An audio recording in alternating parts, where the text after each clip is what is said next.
Okay, hi everyone and welcome to the webinar today. The webinar is Food Literacy Opportunities for Children and Youth While Schools Are Closed. My name is Carolyn Webb. I coordinate Sustain Ontario's Edible Education Network, and I also wear the hat of being Farm to Cafeteria Canada's regional lead for Ontario, which has made this webinar possible. And I'm also located in Ottawa, just to let you know where I am. So before I go any further, to make sure you can all hear me, could you just find your little hand and put it up, the virtual hand there? And then I'll see, okay. That's great. It's always good to know that, that I'm not just talking into thin air. So as you know, the purpose of the webinar today is to come together to share what organizations and schools are doing to support food literacy in this unprecedented time of school closures. And so the format of the webinar is where we'll hear from our 5 speakers, and then we'll open up the floor for questions and for people to share their own stories of how they're providing food literacy education to children and youth at this time. So the focus of the webinar is on Ontario, but I know many of you are from outside of Ontario, and so it'll be relevant to everybody. These stories of food literacy are universal. So if you're wondering who's here on the webinar today, we've had over 130 registrations from a wide range of sectors. We have representatives from public health, education, universities and colleges, community organizations, local, provincial, and federal government, and many others. So it seems that this theme is obviously important for many of you, and it's great to have you all here today. Thanks for joining. A few little housekeeping items. If you'd like to ask a question at any point during the webinar, you can put it into the question box that you'll see in your panel, and we'll come to it during the question and answer period at the end.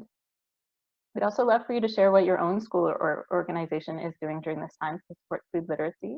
And so you can share that in the chat box during the presentation so that everybody can see it, or you can put up your hands after the presentations and I can unmute those that we can get to, and you can share your stories. What we'd like to do is prepare a blog post after this and share many of the things that we're hearing from across the province and across the country. So the webinar, just in closing, the webinar will be recorded and posted online at on the Sustain Ontario website within a few days. I'll send it an email to everybody once it's up to let you know that it's there. So with that, I will pass it along to our speakers. So first we have Rav, Singh, and Merissa Nudelman from Ecosource. Rav and Merissa, over to you. Thank you for the introduction, Carolyn. So I'm just going to pull up my slides here. So just for those of you who may not know who or what Ecosource is, so we're an environmental nonprofit. We run programming in the region of Peel, so that's Mississauga, Brampton, and Carleton. We have lots of different program areas, waste reduction. We run community gardens programming in Mississauga, youth leadership programs.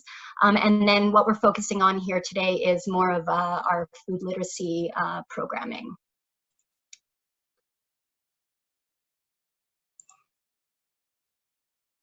So Rav, I don't know if we can hear you, sorry. Yeah, I think your screen is not sharing right now.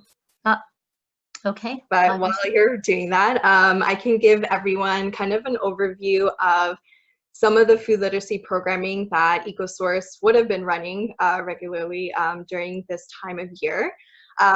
So around the springtime is when we'd be really focusing on our food production through garden plantings with various school and community groups that have gardens either on their properties or at our community gardens.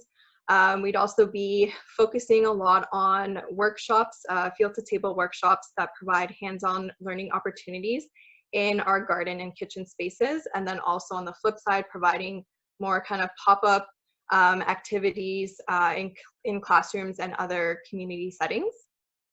We'd also really be gearing up our youth volunteer opportunities to help our youth get connected to kitchen, garden, and market settings. And then also focusing on capacity buildings for our school and community partners to again focus on helping to build food literacy opportunities for youth. Great. So when all of this public health situation started to unfold, we quickly decided to pivot our strategies around engagement. So a few of the strategies are outlined on the screen right now. We connected with our community members and asked them how they wanted to stay engaged during this time. We also connected with our community and school partners to ask them what kind of resources and capacity building needs they had and could benefit from at this time as well. And then we also wanted to recognize that there was a need for variety. So we're offering audience-focused opportunities to youth and to families, for example. And we're using different types of platforms to engage people in different types of ways. Through all of this, and I'm sure it'll come out during the conversations we have afterwards, we've had to consider questions around access and constraints for our participants. So using all of those consultations and strategies Merissa just mentioned, these are a few examples that we pulled from how we've shifted to our online engagement that we thought would be most interesting to present to you guys. So the items that you see in green, the top 3, are regular weekly online opportunities that we are promoting on Instagram and Facebook. So on Mondays and Fridays, we're taking more of a kitchen focus, so doing cooking challenges, recipe shares, skill demos, so things like how to use knives safely, or doing cooking challenges with staple items to help our audience connect to each other through those online challenges. On Tuesdays on Instagram and Facebook, we are also posting gardening activities for kids to do at home through the Good Time Garden, which is an online garden setting that we have launched. And then on Thursdays, we have introduced Garden Gossip, which is an online garden club. And this is an online space for people to come together and get their gardening questions answered and asked, and also provide an opportunity for gardeners in our community to continue connecting with each other. And from those consultations that we did, the reason that we decided to introduce these regular weekly engagement opportunities was because a lot of our volunteers and participants are very used to engaging with us on that regular basis. So these are just some examples of how we're hoping to continue providing that opportunity for them.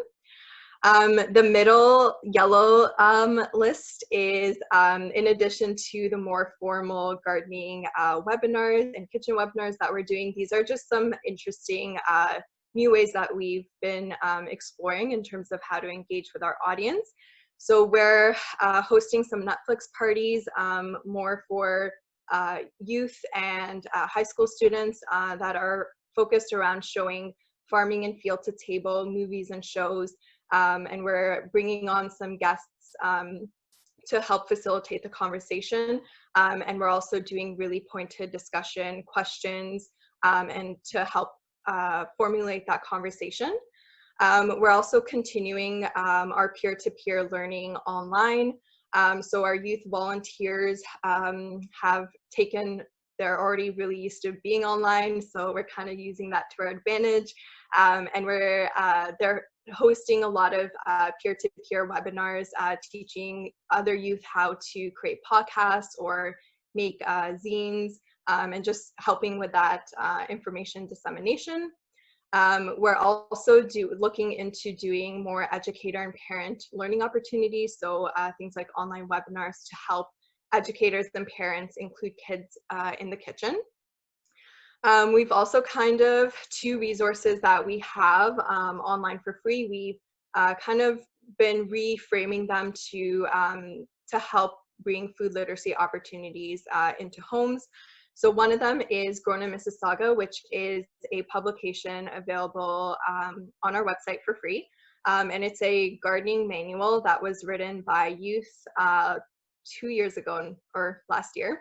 And it really takes you right from the beginning of gardening. So choosing your garden location, how to pick your plants, creating your vision for your garden, all the way to the end of the process, including how to harvest, how to can, things like that.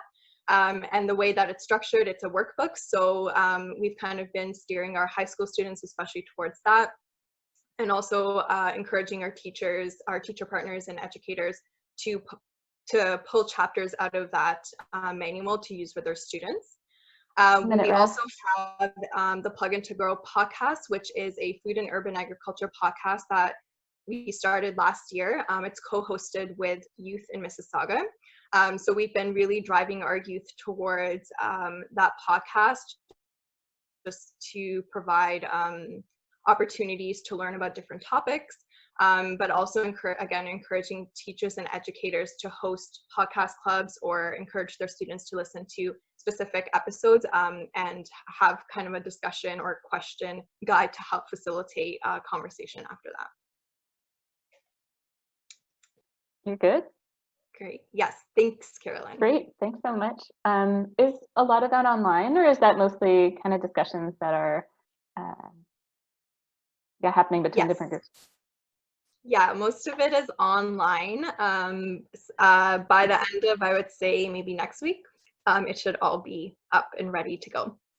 Super. That's amazing. I love the different categories and the way that you're trying to make this work. Way to go, Rav and Merissa. Okay, I'm excited to check all those out. All right, our next speaker is Derek Brez from Sir Guy Carleton Secondary School here in Ottawa. Derek, over to you. Hi. So I'm a high school teacher. I teach science and urban farming. We run a high skills major in urban farming, as well as the culinary arts. We're also a very fortunate school. We're one of the Farm to Calf recipients last year. So we're into year 2. This time of year, we'd be full blown in the garden right now. We've got roughly 3,400 square feet of raised garden bed. We run an aquaponics system, hydroponics. We've been full grow mode. So that's all on hold right now. So what I thought I would do with you is share kind of what my science classroom's looking like right now. We've had to move fully online. So let's see how this works. Right now, everything is kind of going through the world of Google Classroom. And I've been hosting weekly challenges to my students in terms of something they can do around a project. So one of my grade 9 classrooms, we call it hashtag Growing Thinkers. And the whole idea there is that they need to be able to build some sort of grow system that they can do at home in this stage. Usually they do it in the classroom. So they've done everything from come up with some ideas around what's around the house that they can repurpose and reuse. So here we've got one of my students, Andrew. He's big into tomatoes. His mom's actually taken him under her wing, and he's fully redoing the family raised beds in the back. So the idea is that all of their science learning is around growing of food. So here we're looking at companion planting. What do they have? And this was his first go of what they're going to put in the beds. So when we look at biology, chemistry, physics, in his case, it's all around this garden project. Some others here are doing container gardening at home. Here's another one of my students. And she's just started tomato seedlings. They popped up 2 days ago and is super pumped. Again, redoing the family garden. And not everything has to be that extreme. I've got a couple of students here that are simply using recycled materials from around the house to grow food. A lot of our students come from families where there's not necessarily a lot of available resources. So it's really about repurposing and reusing what you have and then trying to establish some science out of that. Again, a carrot bed, really just trying to get the kids engaged in a weekly project. At the end of this, the hope is that they'll have something they can actually use. So it's not just a school project, it's a home project, it's a life project. I thought I would show you, this is one of the ones we did last semester, one of my students in class. So Aaron here, he actually used the good food boxes. He found an old aquarium light, some bottles, and we threw lettuce seeds in, and he grew lettuce. He took it home in January, and he's still growing lettuce at home now. I also teach an applied grade 9 class. They were doing science of survival, so really trying to survive out in the wilderness. Well, things have really changed. It's now the survival at home. So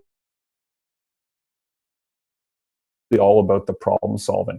And in this case, Kobe here used an old cupboard that was sitting around the house that they weren't using. He actually built this up on, I think he's on the 15th floor. So found an old light. Right now, they're in the process of kind of moving around their building facilities to see where they can locate some soil that they may be able to skim a little here and there.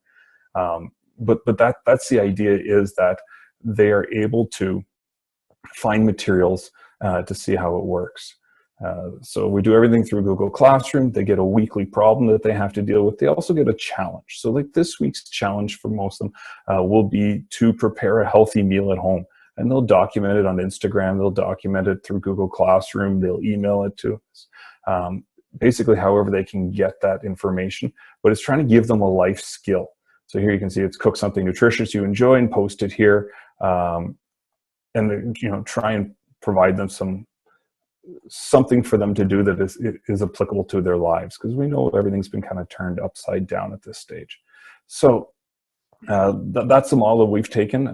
It goes out on Monday. I'm available around to help them. My own kids are doing this here at home. I got a 6, 4, and 2-year-old. We have lettuce. We have everything going. The idea is what is really applicable to them. So yeah, that's kind of a look into what we're doing here at Sir Guy, trying to bring a little bit of school back to the student. So Carolyn? Super. Thanks so much, Derek. And yeah, we'll share Derek's contact info with everybody in case people want to get in touch. And if you have any questions, yeah, you can ask them in the chat box, or I will get to them afterwards. Amazing. Thanks so much, Derek. All right. All right. Over to Anne from Loving Spoonful in Kingston. Thanks very much, Carolyn. I'll just get my screen sharing up there. There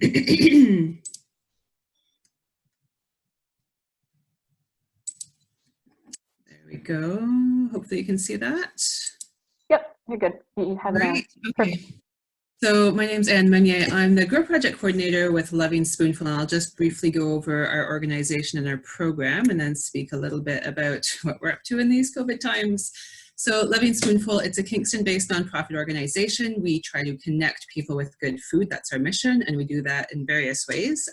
Fresh food access, so getting surplus good food to those who need it. Food education, that includes school education, which I'll focus on today, as well as community education, community kitchens, that type of thing. And then, of course, community engagement and advocacy. The GROW Project is our school and school garden based program. And we explore good food, community collaboration, and environmental stewardship with about 36 classes this year. It's our biggest year ever. So we work in 21 different schools in Kingston and the area. And classes who participate, they're between grade 4 and grade 8. If a teacher signs on to the program, then Loving Spoonful staff will go in for a series of workshops throughout the school year. So we look at food-related themes. In the fall, the workshops tend to be more on the social side of things, food security, food systems. In the spring, they tend to be a little bit more on the environmental side. So looking at garden biodiversity, looking at pollinators, climate change, and in the spring, excuse me, students design a garden and we plant gardens together, and then they maintain the garden, and in June we all come back for a salad bar celebration. And the learning is curriculum connected. It includes a couple of field trips to a local farm and to a local conservation authority. So that's our typical, right? Not so these days. So to respond to COVID, we're trying to bring some of that learning to students in other ways, as we're all doing. Just yesterday, there's my colleague Brenda and a local filmmaker, Josh Lyons. So we're making learning modules for teachers to distribute to their students, or for anybody to access, actually. But the learning modules would be covering the things that we would be doing in person with the students throughout the spring. They would include about a 10-minute video, as well as some information resources, some questions, some suggested activities, and the themes would be, yesterday we did a video about seeds and pollination and dispersal and germination, and then for the older grades we talked more about soil and carbon and climate change, and then as we go we'll be growing food, suggesting activities about how kids can grow food themselves, maintaining gardens, looking at composting worms, that type of thing. So they are optional for teachers. We're well aware, sort of both as people in this field as well as parents ourselves, that there's a lot on teachers' shoulders right now, but we hope that it would be valuable for some teachers to use. And we will also put it on our website, so any families or educators or anybody else who is interested in these resources can access them. The gardening aspect, of course, is a bit challenging. Normally, that's what we'd be doing these few weeks. It's time to plant gardens at each school. We did request access to be able to plant the gardens at the schools. Even if we couldn't involve the kids directly in that, there's value in terms of the educational component. We can take photos, we can take videos and share them with the students. There's a tangible value in that we donate hundreds of pounds of fresh food to our partner organizations every year. And then also just that community presence. So as of right now, one of the school boards we work with has given us a firm no. The other, it's unclear whether we'll be allowed to do that or not. Community gardens was our backup plan, and as probably a lot of you are aware, in Ontario right now they're closed, although that might change. And then my backyard would be the third option, to at least have, you know, photos or video footage of planting and of maintaining gardens, although that last one wouldn't be quite so community oriented.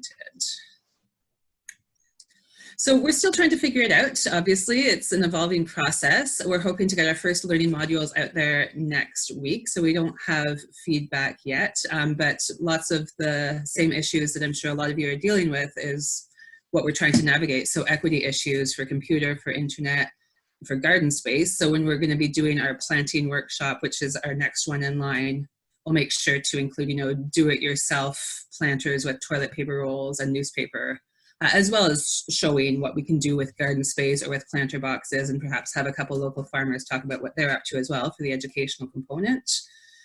We'd like to engage students on social media. We hope that that will work well, but we'll see how that goes. I'm curious if others of you have been doing that. Well, it sounds like some of you have been. I'm curious how that's going. And then evaluating how effectively this is getting out to people. I'm also curious if others have experience with that. Unfortunately, this year we had invested a fair bit into doing a fairly involved evaluation. We have, you know, a professional evaluator who's been meeting with students throughout the course of the year. We don't want to put too much on families and teachers right now to continue with those focus groups, but you know, beyond sort of tracking our social media uptake, I'd be open to ideas about how to continue with the evaluation process. We're well aware that teachers have their hands full, so we don't want to add to anybody's burden, but we want to make it valuable. And then there's just so much energy right now, which is wonderful, about victory gardens, about local food systems, and about growing food. So there's a lot of resource sharing right now. So we would love to be part of that. And we are, you know, sharing resources. Loving Spoonful's Gardening for Good, which I'm not directly involved with, is one example of that, of trying to get a lot of information for all those people excited about growing their own food. So that's us right now. Happy to hear others' insights or questions, and that's us. Thank you.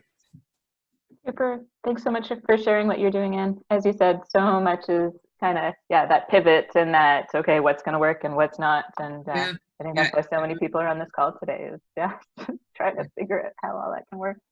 Great. Thanks a lot for sharing. Thank you. Our next speaker is Danielle Findlay with OSNP from Windsor-Essex. Danielle, over to you. Yeah. Thanks, Carolyn. Just getting my screen going here. Yeah.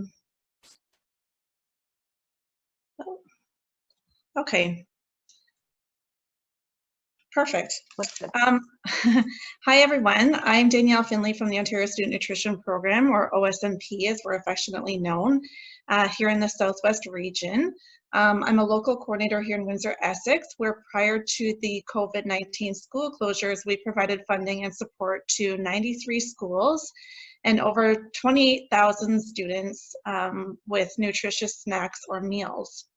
So I'll just preface this by saying that food literacy is not part of our mandate. However, we do have some discretionary funding and a generous grant from the Ontario Trillium Foundation that allows us to give it some focus, which is wonderful. So I think that just it's a valid point in that even though food literacy is not a huge part of what we do, I think there's some simple strategies that we can still employ to keep kids engaged at this time. So that said, we've outlined our current approach to food literacy during the current COVID-19 emergency response in 3 phases.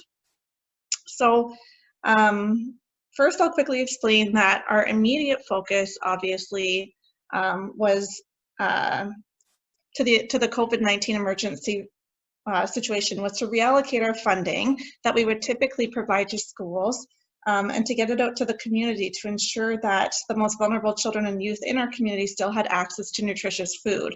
So in consultation with community partners, we opted for 3 avenues of support, which included issuing grocery store gift cards, good food boxes, and frozen meals, all while employing safe and social distancing strategies. Just get over to the next slide here. Our initial response was to provide additional resources. Sorry, technology does not like me. Okay, our initial response was to provide additional resources along with the distribution of our gift cards and our food boxes.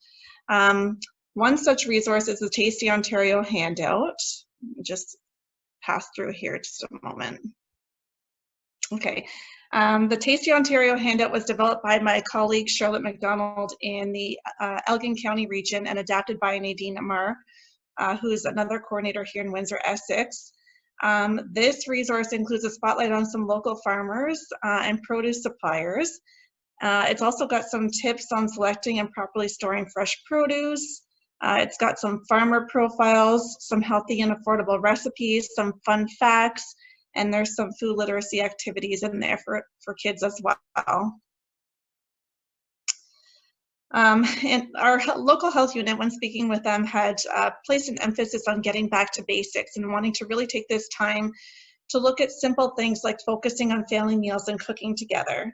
So the idea is to use this time that we typically don't have as an opportunity for families to reconnect and use food as a way to bring everyone together. So cooking is a fun way to learn for kids without needing to be actively taught.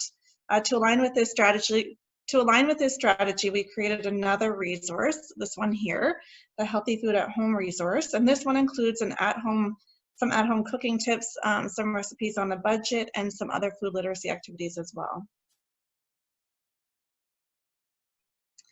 So this brings us to what we're currently working on right now. We've provided some food literacy resources to our local school boards for them to share with their school communities.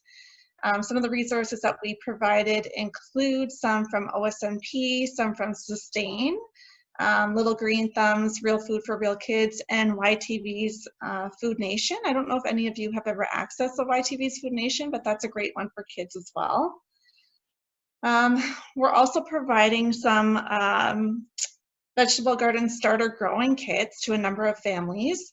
It's a great family activity and an opportunity to really reintroduce the idea of growing food together at home. So we're taking this opportunity now as well to plan to continue on with some more post-COVID-19 food literacy strategies. In the last recent weeks, we've developed a curriculum-based lesson plan for a microgreens workshop, as well as a comprehensive salad bar guide that includes information on student engagement activities. So obviously these items are more appropriate for when social distancing restrictions have been lifted and in person, I guess, or in classroom school resumes.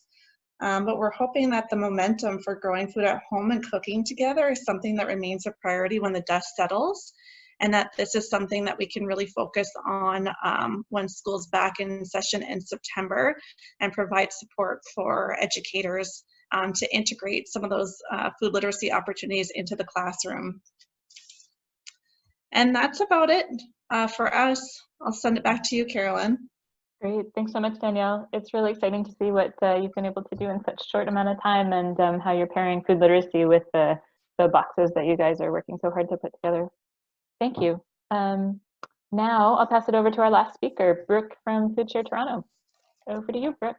Great, thank you, Carolyn. Danielle, if you wouldn't mind stopping your screen share. Oh, sorry. I'll be able to share mine. So Brooke, you can share it now. I've changed the settings. Yeah. Oh, okay, perfect.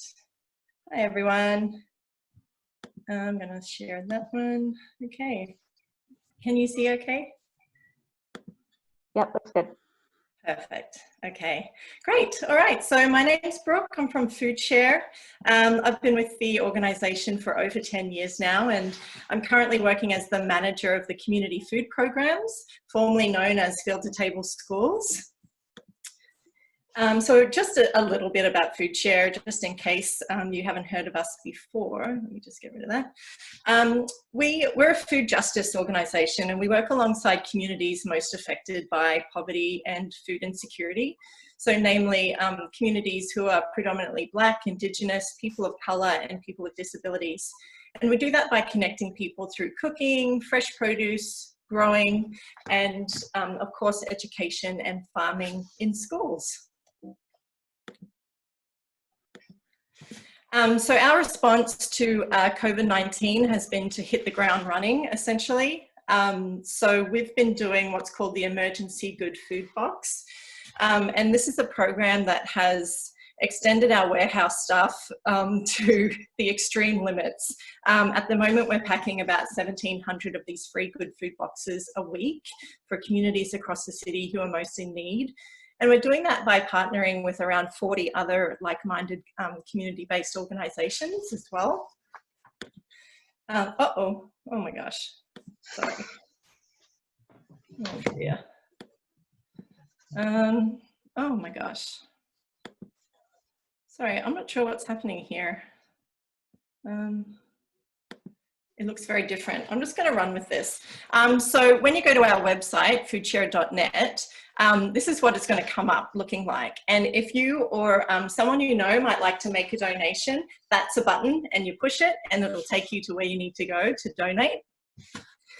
So a little bit about my program. So community food programs, we do food-based education through the ages. So we start with babies and toddlers, and we move through to students from JK to grade 12. And then we're also now running community kitchens with grown-ups as well. So, you know, in the coming months, we're actually going to start working with seniors as well, just to cover the whole gamut. So we're doing food education at every age.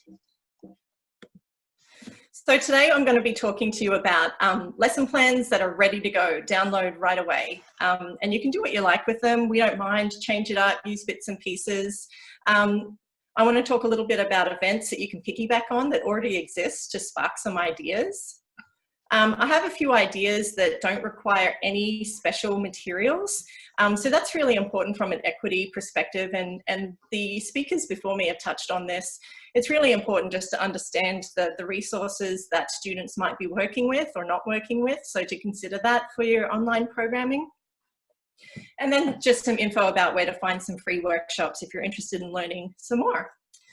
So when you go to our website, it looks a little bit like this, and I'm just going to help you navigate where to get your lesson plans, because I realize the way it's set up right now isn't super clear. So if you go to foodshare.net and you look for the programs, it's going to look a little bit like this.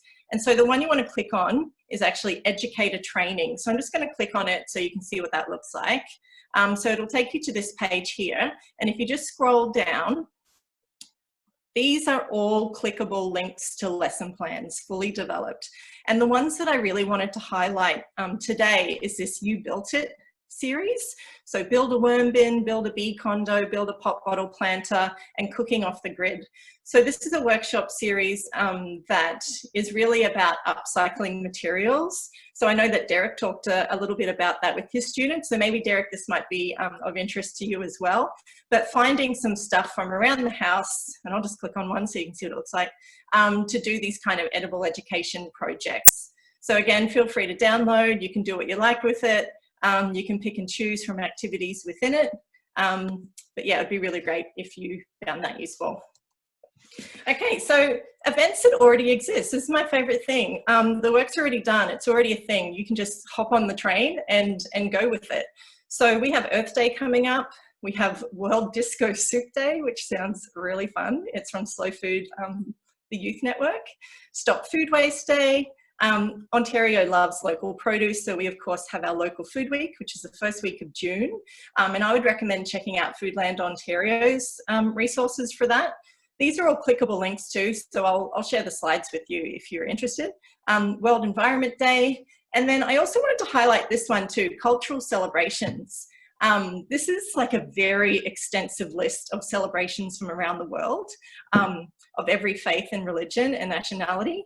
So that would be pretty cool too, I think, to check out and find out if you have anyone in your community that can really talk to these celebrations as it directly links to food. And then are there any other special dates within your own school? So is graduation coming up? Would you usually be having a sports carnival about now? I think it's really nice, especially if these are being cancelled or postponed, to focus on those and try to celebrate them with the resources that we have right now. So yeah, that's just my little list of things to get you started. So I wanted to talk a little bit about edible education with anything or nothing. So this is one of our tried and true lessons around tasting. It's very simple. You can find it within our cooking and tasting toolkit, and there's a link right there. And it's basically guided tasting. So the kids come up with their own categories and they can judge it. You can taste anything you want, which is the beauty of it. Kids could taste different things. You could all taste the same thing. This is so old. This this handout right here, it's even got our old logo on it. So I'm just going to scratch that in case any of our communications people are watching. But that's just a testament to the fact that it still is so good and we keep using it all the time. So our next idea is something we've been doing as an organisation at FoodShare, some mindfulness and meditation. And Wynette, my colleague, recently posted this one about mindful eating. So there's the SoundCloud link right there to a mindful eating like audio file, basically. And then Great Big Crunch, of course, one of my personal favorites. You can crunch into anything. Your kids could gather an apple, a carrot, a cucumber, a crunchy bit of toast. It doesn't really matter. The idea is that you get together and you crunch at the exact same time. And for anyone who's done it, you know that it's a real party. It's a really nice event. That link will take you to tons of other activities. Okay, so the next one is about screening and discussion. So I know Ecosource had some great ideas around Netflix parties too, which really spoke to me. This one in particular is from PBS Food, and they have these really neat little videos called Kitchen Vignettes.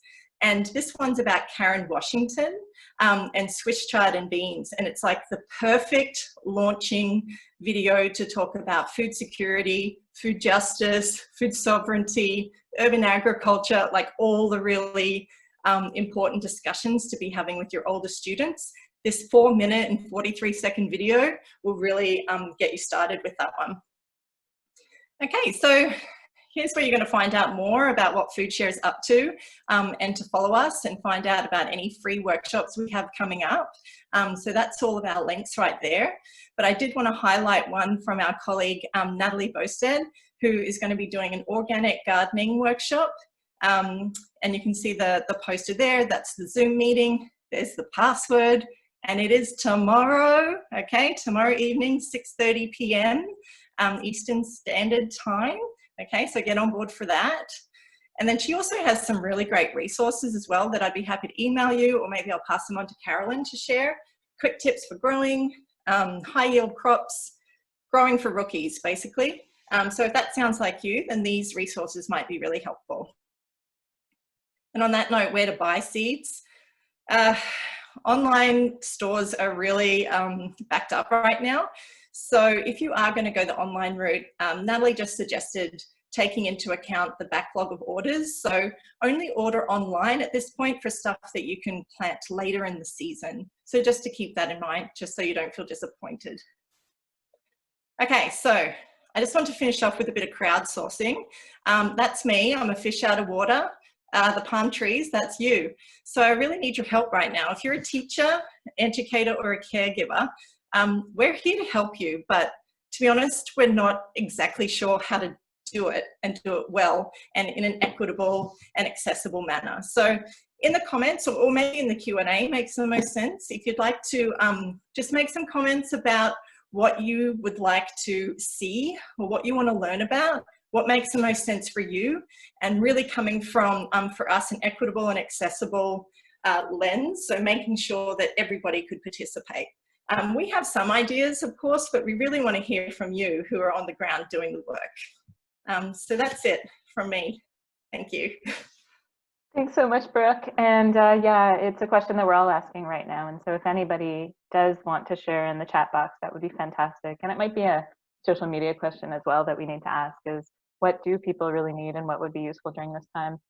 And Brooke, thanks for the World Disco Soup Day recommendation. I think I need to check that out with my kids. Oh yeah, I think everybody should. Fantastic. So many great resources. Thanks to everybody, all our speakers, for all these amazing resources that you've shared and ideas and everything. As I said, we will be putting together a blog post just detailing a lot of these ideas and everything, so people have links. And I'm also going to ask everybody for their PowerPoints if we can share them too. So I'll go back to my slideshow. I just wanted to share a few quick resources before we go to our Q&A period and more sharing. So the first is the Sustain Ontario Greenhouse. If people go to the Food Literacy Initiative, there are a lot of different resources, including those from FoodShare, those from Ecosource, and many of you on the call actually. There's links, and so if you need to teach, let's say, grade 10 math with food-oriented programming, or if you'd like to, you can find what resources are available there. There's a filter where you can look for grades, themes, and a bunch of other things, and it links to the Ontario curriculum. Bright Bites is a website developed by the Ontario Dietitians in Public Health. They have a series of badges, and while most of the modules are oriented around in-class activities, they can be adapted, and they are working hard on some new home-based learning activities. So there's some info that, anyway, coming soon. So watch the blog and social media, and you can check out the website as well. And then out of the US, the Edible Schoolyard Project out of California is one of the, it's just an amazing database collecting edible education resources from across the world, and they have a series of lessons for students to complete at home. So you can check out that website. As well, the Ontario Ministry of Education is asking for ideas, actionable ideas for remote learning for elementary and secondary school, and there's funding available. So if anybody does want to enact an idea and just needs a little bit of funding, you can go to that website for an opportunity to apply. It's a fairly small application form. I don't know about who has seen results in that, but it is available if you want to give it a go. Sorry. All right, on to our Q&A and sharing period. So at this time, anybody can put up your hand if you want to ask a question or share a story, or you can put your question into the question box. But first, I'm going to go to Andrew Fleet from Growing Chef, who has offered to share what they're doing. Andrew, you good to share? Sure. Can you hear me? Yep, can hear you well. Thanks. Thanks, Carolyn. Thanks to everybody for presenting. There was some really cool stuff in there that I know I have a little less list to check out later.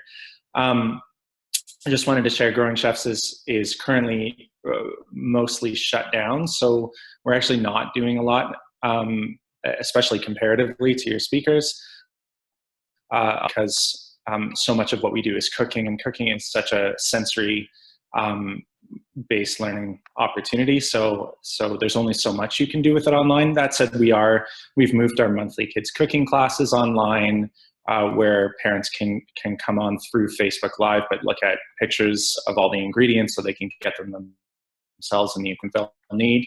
Those are going up monthly. We've started a staff recipe blog post that we've had a lot of interaction from people at home, following along and making the recipes, and we've posted a few live videos of myself and my kids cooking. But we're taking a lot of time to kind of think forward and create resources that are going to help programming either continue in the classroom after we deliver it. So stuff we're going to use in the future, some volunteer and staff training videos just to help strengthen the in-person programming that we will be delivering, as well as videos to help the extension and integration activities that we've created for teachers to use after they've created the programming. We know that teachers have been quite inspired to continue with food-based learning in the classroom, and we've created some more resources and are just creating those video resources to complement we've already done. So basically that's it. It's a lot of strategizing and planning in this time. Super. Thanks so much, Andrew. Such an interesting time, eh? Yeah. It's something else. Yep, and things change by the minute. So thanks so much. I'll share your info in our blog post that we're developing so people can access it all. your website. Yeah, thanks a lot. Janet Nezin with Rainbow Plate has also asked to share what they're doing. And so over to you, Janet. You'll need to unmute yourself. Perfect. Yep, I'm here. Can you hear me okay? Yep, you're good. Awesome. Hi, everyone, and thank you so much for the chance to jump on here at the end. I'm blown away by all the incredible ways that all these organizations have pivoted. And Brooke, I sort of resonated with your image of the flailing shark over there, because I think we're all just trying to figure it out. And kudos to all of the amazing work that's happening. So really briefly, Rainbow Plate is an organization, we're a nonprofit just in Markham, Ontario, and we've been working for years sharing a very joyful sensory-based approach to food education, food literacy with young children. So focusing on the very little people aged sort of toddler up to 6 or 7 and so on. And in the past year, we had pivoted from delivering our own programs directly to children to working directly with educators and adults who support children in all different early years settings. And that was actually really starting to take off, doing educator workshops and sharing our resources through the toolkit we've created. And of course, with all of those organizations being shuttered, we had to step back and pivot as well. And what we've done, and we are definitely figuring out as we go along like everyone else, we really turned our attention to parents and caregivers and all those people who are now at home with their children. And the initial response was, how can we be of service? What can we share of our approach that will give all those people something positive and joyful to do with children? What we do is less about cooking, as you might imagine, with very young children, although we like to think of it as sort of the roots and the precursor to all of those activities. Our programs and our activities are really focused on helping children cultivate this relaxed and positive relationship with food and eating using this very joyful, colorful, sensory-based approach. So what we've done, just to jump into the fray, is started recording and sharing some simple videos. They are, there are links on our website right now, and they are on our YouTube channel. And it's a bit of a gong show because they're being shot by me in my kitchen with zero resources, but they've been receiving some great feedback. And they're just simple videos that really invite children to come along and experience this approach with some very sort of guided sort of adventures through different experiences with food. And they have been well received. They will be, and each video is followed up with some very open-ended activities that children can follow up on with their parents or caregivers or siblings.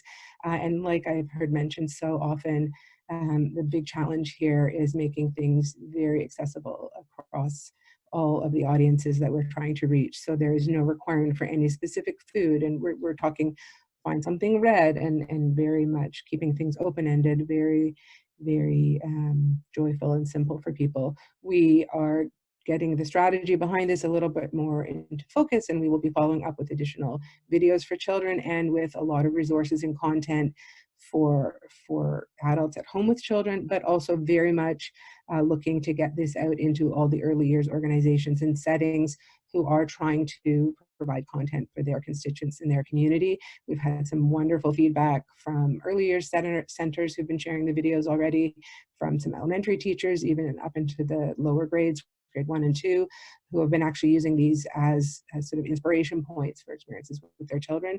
And we're very much looking for a help in getting these out there to whoever might benefit and enjoy them, and also feedback and input, as others have mentioned, around how can we do an even better job of this? So other ideas and resources and what would make this more viable for people. So yeah, that's probably the quick overview, but happy to answer any questions. All of our videos are, as I said, on our YouTube channels, and the material will be there, and also through our social media and on our website as we continue to evolve that.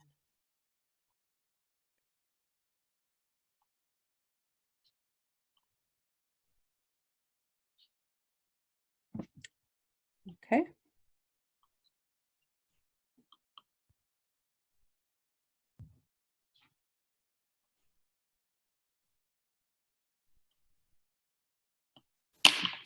Oh, hello. We can hear you, Sunday. Oh, hi. Yeah, Sunday from Green Thumbs. We like you all, pivoted to online content, but we're just not very professional at that kind of stuff. So yeah, it's okay, but it's just nothing like the real thing.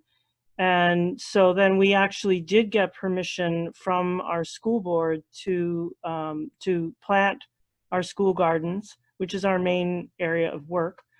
So now we're pivoting back to food production on the school grounds, but with no programming.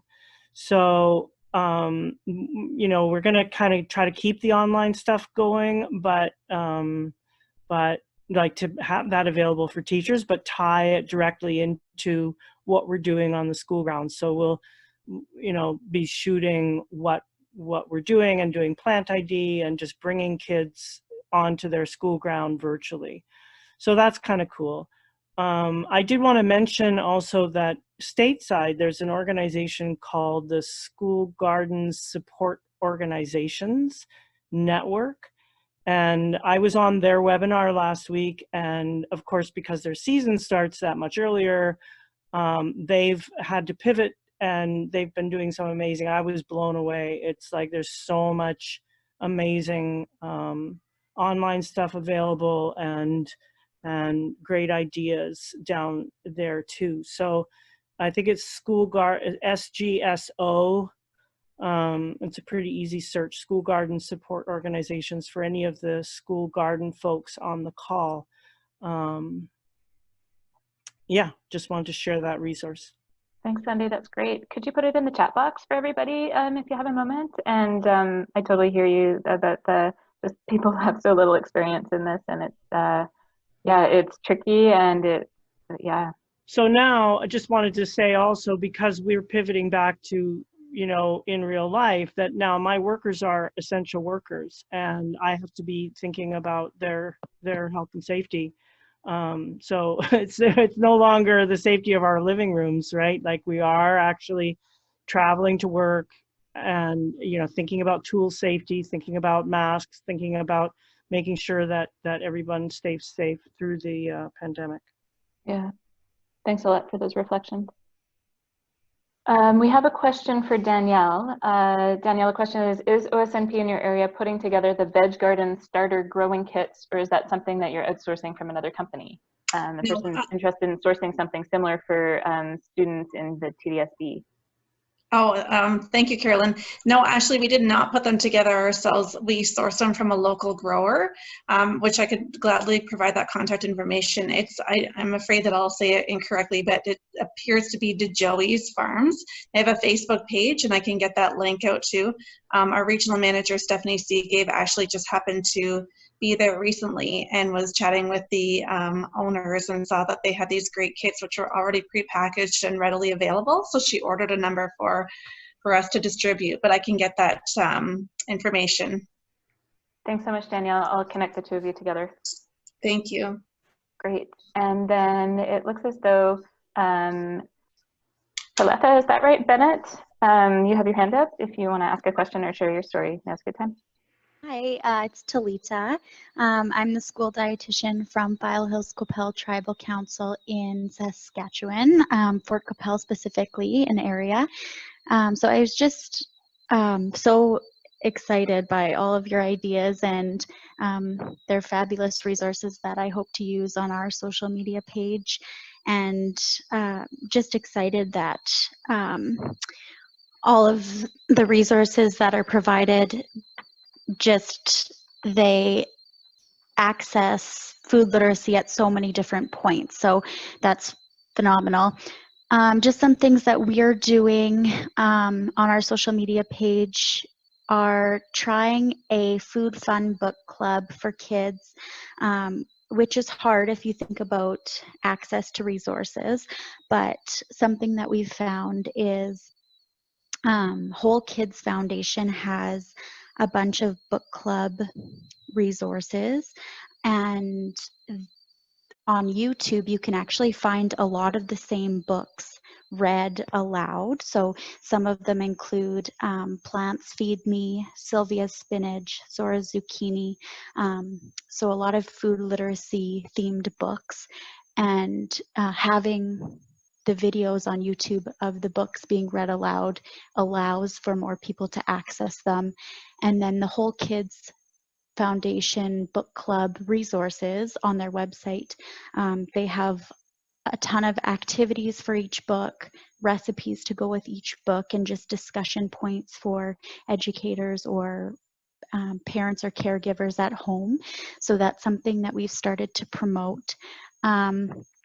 As well as just as a dietitian addressing the food security aspect of COVID-19 and the pandemic, and access to food, which on our First Nations, it's difficult in the best of times. So this is a very difficult situation. We've created some resources. One specifically is a 25 ingredients for 50 meals resource. So we've been spreading this far and wide and compiled a bunch of very simplistic but nutritious recipes that all 50 meals take only these 25 ingredients, including some pantry items that you might have around the house. And they're very low skill level, and usually all of the recipes that we choose require not a lot of resources, not a lot of kitchen utensils or anything fancy. And so we've received a lot of positive feedback from that resource as well. Thanks. Super. Thank you so much for sharing all that. Yeah, it's really great to hear about your experience. We have one last question that I can see. Christy has asked, are other programming-based organizations having to transfer funding to next school year, or are you able to use this funding for virtual resource creation instead? Big question about funding, eh, and how people are making it work. Do any of our panelists have anything to share? Yeah, I can jump in here. It's Brooke from FoodShare. It's a bit of a combination, to be honest. It really depends on the funder. We have a couple of really exceptional funders that are willing to let that money go to wherever it needs to go. So FoodShare, for example, is doing a lot of emergency food response stuff. So in terms of staffing, we're really directing our staffing to support that. Some funders are willing to forego on the deliverables, but keeping the same deadlines. Some funders are willing to shift the deadlines and certainly the reporting deadlines. So it's really a bit of a mix, but touch wood, we haven't come across a funder that's stayed hardline to the deliverables or the deadlines, both. So I'm hoping that other organizations are finding the same flexibility, or maybe we've just been really lucky. There also hasn't been a ton of pressure for us to go online either. So this is something that FoodShare is only really just dipping our toes into now. And for us, it's probably going to be via partnerships with other organizations that have closer connections to smaller groups, because we do cover the whole city. So that's another difference for us as well. That's great to hear about all the flexibility. I've had someone ask, Talita, if you can share some of the link to your initiative in the chat box so that others can. Oh, I see you just did. Thank you. Okay, we have about 1 minute left. Does one of the other panelists want to share info about funding and how that's working for you?